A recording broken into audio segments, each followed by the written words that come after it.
Okay, well, I'm going to come now. Hello.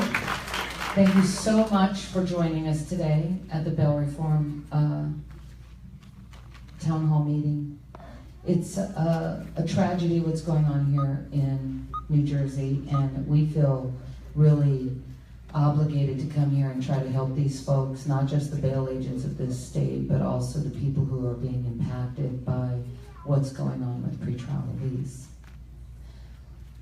There's a lot of people who are putting in an enormous amount of effort, and we have a couple of videos that we want to show you, and we want to really bring you up to speed on what's going on here, so that when people speak, you know who they are, you know what their story is, and you know why they're here.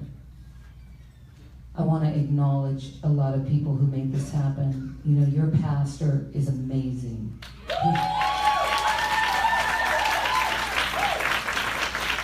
He really is. And I'll tell you, I was a Mennonite. How many of you know what a Mennonite is?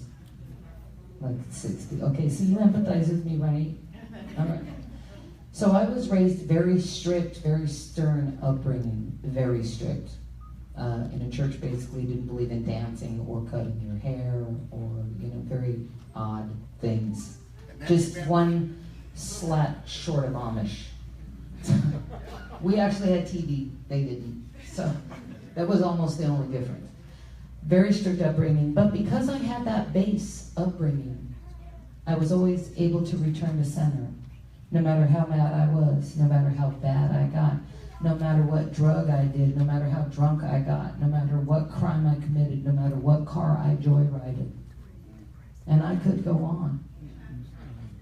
Because when you put his criminal record up next to mine, like, looks like Bonnie and Clyde.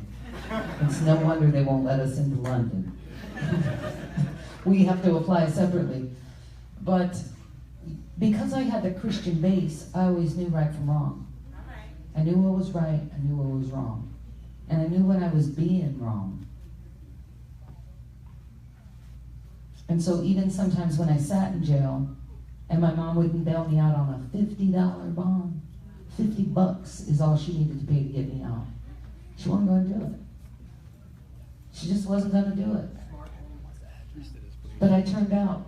Okay, and I'm like, I had a very tumultuous love-hate relationship with my mother because I thought, what kind of a woman just wouldn't bail me out for $50? I was just like, that's just, BS. And so I had very hateful feelings for her for a very long time, but it wasn't until after I got into this business and really started serving not just the Lord, but the whole community and feeling responsible for my clients and their families, and talking to the moms and dads who would call me up at 9 o'clock at night and say, my kid is high on dope, and what am I going to do about it? Can you have dog call him? Can you come out and scare him? Can you come chase him around a little bit so that he'll get freaked out and know that we mean business? They have that right to call me. They have the right to call me. And I still do that on a day-to-day basis. My business in Hawaii is still the same. This bail reform has not touched me there yet. But the wave comes in and the wave goes out, as Mike just taught me earlier. The wave is starting here in New Jersey, and it's starting to create a tsunami effect across the country. Two things that come to mind for me. One, you have sort of the everyday urban criminal who is the menace or nuisance to your society. The guy who steals your identity out of your trash can.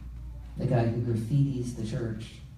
The person who continually robs from the store or shoplifts because he doesn't have any other upbringing to teach him not to do that. Those folks are being returned to your streets on a day-to-day basis, almost instantaneously, like a revolving criminal welfare door. And then you have people who are arrested for some minor crime, but they have 75 crimes that they didn't get caught for that were really bad. We hurt people. They hurt people. And they're being returned to your streets every day, every minute of every second here in New Jersey on a day-to-day basis. They have taken out the doors at the jail and they installed a revolving door because the guy goes in and he comes back out. And the guy goes in and he comes right back out, sometimes in the same day. Because there's no common sense rules or parameters placed on what's going on with pretrial release. How many times is sufficient? Just let us know. Can a guy fail to appear in court 3 times, 5 times, 8 times, 10 times? How many times? How many times would you say is reasonable before we start saying, okay, that's enough. You just aren't coming back. You're just not going to do it. And guys that have been arrested for carrying a gun or having weapons on them or being known drug dealers or being people that do bad things, those guys, even if they change their lives,